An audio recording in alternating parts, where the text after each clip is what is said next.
Pallof press. So this is my all-time favorite core exercise that's not just a traditional forward and backwards exercise. This is an anti-rotation exercise.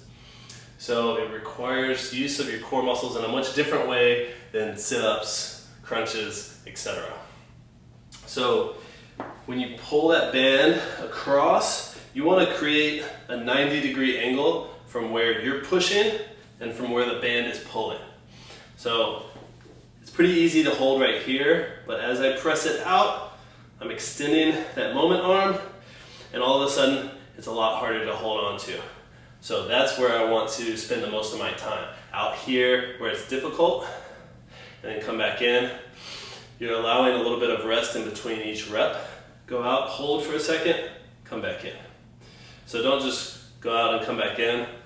You're not getting much work like that. So go out, hold. I like to bend the knees a little bit. That way I can really just focus on my core working. So make sure to get both sides. When you're done with one side, just turn it around, face the opposite direction to the other side.